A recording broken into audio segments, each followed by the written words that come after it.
regular price. That allows you to get a lot of minute-facing drops this week. The Groppo Trail coming up now, all metal, tandem. We're here at Sebring. We wanted to come by and have a look at an airplane that we've talked about before, but there's been quite a few changes, I understand. I'm Dan Johnson. I'm going to talk with Steve Bensinger about the Groppo, and the Groppo Trail in particular. So welcome, Steve, and tell me what's new on the airplane and why you're showing it this way, and some of what I saw on that sign there.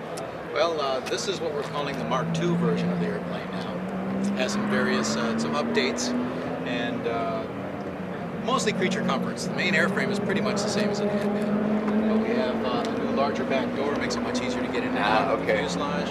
We have welded in hand holds. How much does this come back from what it was, just to give us perspective? The original entry was right across there. Okay, yeah, that'd make quite a bit of difference getting in and out of the airplane.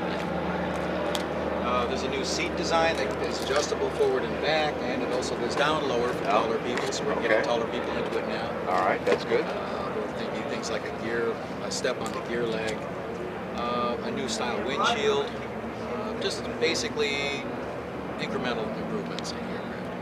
Well, I like the idea. The entry to the rear seat is often kind of challenging for at least some people, those of us that are getting less flexible as time passes, and a wider door opening is certainly going to make that a lot easier. But also a welded steel frame should give you some handholds to get in and out of the airplane, is that right? Yes. Yeah, there's plenty of places you can grab onto inside getting in and out. Of course, the seat folds forward. Okay, seat gets out of the way as well then. And folds back as well. I see it does. Spring-loaded back. Okay, and now the other one behind us here, of course, has the wings folded and like that. So give us some of the basic breakdown of the Trail and why it's advisable, why you like it, why somebody ought to consider this versus all the other 100 and some airplanes they've got to choose from. Well, I think the biggest selling points at this point are the all-metal construction. All metal, okay. The only cloth, wings included, yeah, okay. The only cloth on the airplane is in the seats. Okay. And the folding wing system, which I can fold these wings by myself without draining the fuel in less than 5 minutes.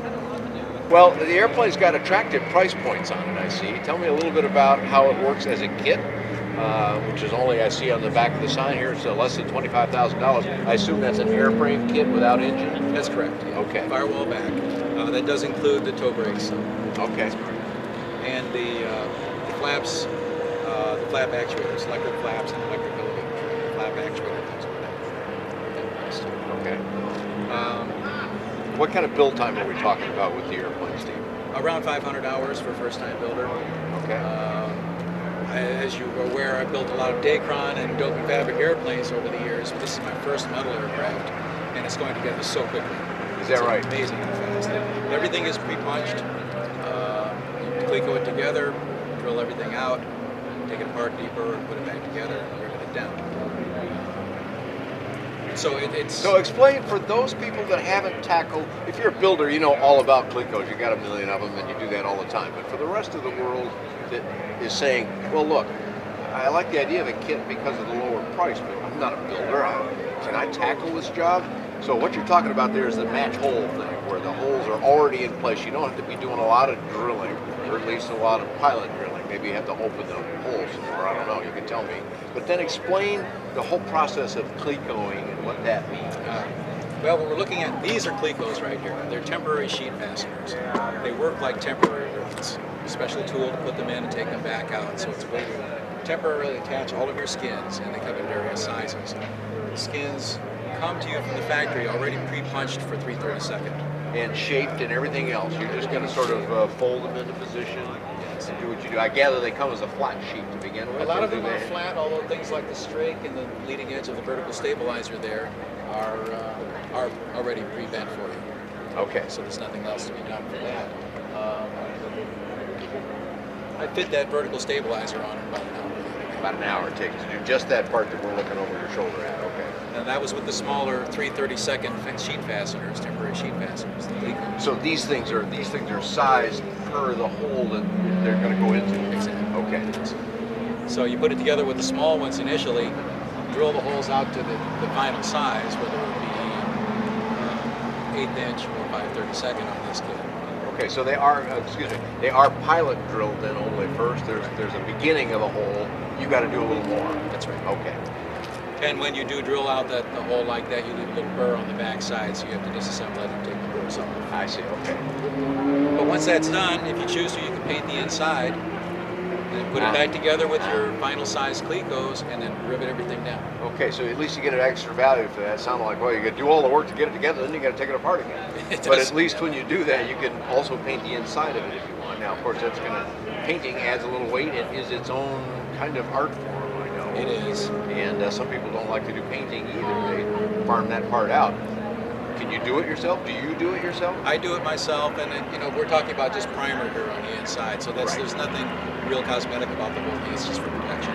Okay, so when you get all done, and let's say it looks like the cleco is back here, and you're finished there, now you're going to apply paint to the product as well? Yeah, in this case I primed the outside as well, so there's primer underneath the rivets. And when you're all finished, you go ahead and put another coat of primer over everything, and you finish painting the top. And in that type of thing, if you're not a good painter, you don't have the equipment to do it, you can take it to a paint shop and have it working. Okay.